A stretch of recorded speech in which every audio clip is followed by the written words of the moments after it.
আসসালামু আলাইকুম ওয়া রাহমাতুল্লাহি ওয়া বারাকাতুহু। ভিডিওটা করলাম, ভিডিওটা ছাড়লাম আপনাদেরকে কিছু কথা বলার জন্য এবং আমি নিজে শোনার জন্য। আমাদের সমাজে বোন কিংবা মেয়ে কিংবা ভাগ্নি ভাস্তি আস্তে আস্তে বড় হয়। আমরা বাবা মা কিন্তু সবাই জানে যে মেয়েটা কিভাবে চলাফেরা করে, কার সাথে মেশে, সবাই কিন্তু বাবা মা জানে, সবার বাবা মা জানে। হয়তো যদি চোখে ধরা পড়ে যে মেয়েটা খারাপ পথে চলতেছে, সে কি করে, মেয়েটাকে দেখে হয়তো বিয়ে শাদী দিয়ে দেয়। কিন্তু বিয়ে দেওয়ার পরেই কি শেষ? শেষ হয় না। কারণ হলো মেয়েটা যাকে ভালোবাসে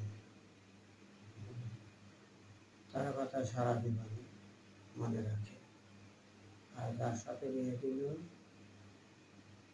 সে তো তার বাড়িতে যে ঝগড়াঝাটি লেগেই থাকে।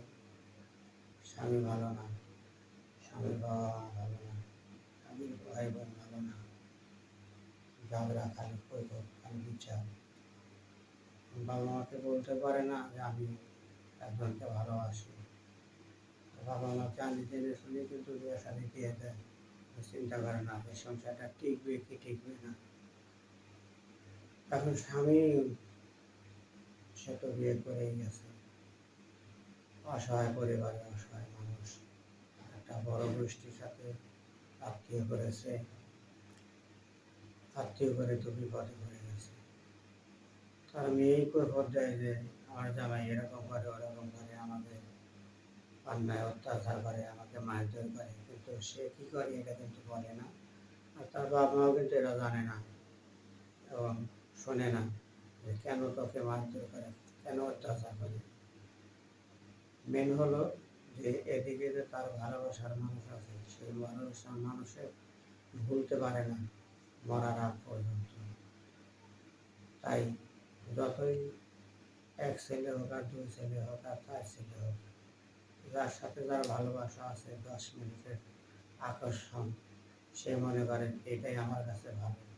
হয়তো 15 দিন 1 মাস বাদে দেখা সাক্ষাৎ করলো, 10 মিনিট তার সাথে টাইম পাস করলো, মনে করে এটাই আমার বন্ধু, খুব ভালো, এর সাথে যদি আমি সারা জীবন থাকতে পারতাম আমার জীবনটা ধন্য হতো। আসলে মেয়েটা যদি একবার স্বামীর কাছ থেকে ডিভোর্স হয়ে ওই ছেলের সাথে 6 মাস কিংবা 1 বছর সংসার করত, তাহলে বুঝতে পারত কে ভালো, স্বামী ভালো ছিল নাকি যার সাথে ভালোবাসা করে 10 মিনিট টাইম পাস করি অবৈধভাবে এই ভালো। আসলে এ সংসার টেকে না, কখনো টেকবে না।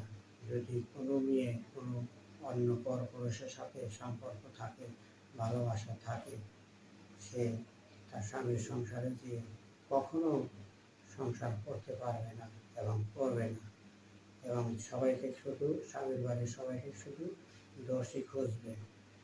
তা আজ হলে সংসার ভাঙবে, কাল হলে সংসার ভাঙবে, এটাই হলো তাদের মনস্তব।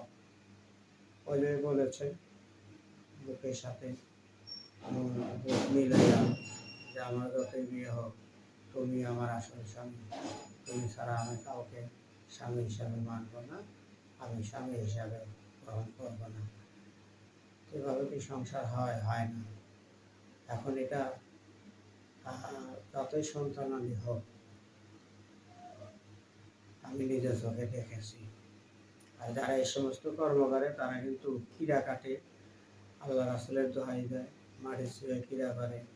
হ্যাঁ, আমি এটা করিনি, আমাকে অবৈধভাবে দোষারোপ করে, আমার নিজস্ব দেখা, অথচ কিন্তু সংসার হয় না। এ কারণে আপনাদের কাছে রিকোয়েস্ট, যে সংসারে কি ডিভোর্স দেওয়াই, তালাক দেওয়াই ভালো, নাকি এই অবৈধভাবে সংসার, অবৈধভাবে অন্যের সাথে মেলামেশা করে এবং স্বামী ধুয়ে চলে যায়, আহ, প্রায় ১.৫ বছর বাদে বাদে আবার দরবার সালিশ করে আনা লাগে, এরকমভাবে ৩ বার গেছে, ১.৫ বছর করে পার হয়ে গেছে। হ্যাঁ, তো এ সংসার কি করা উচিত হবে, নাকি তাকে তালাক দিয়ে দেওয়া উচিত হবে? এটা আপনাদের কাছে আমার রিকোয়েস্ট, এবং আপনারা আমাকে সঠিক উত্তর দিবেন। আমি সঠিক উত্তর আপনাদের কাছে, সঠিক প্রশ্ন চাই। আল্লাহ হাফেজ।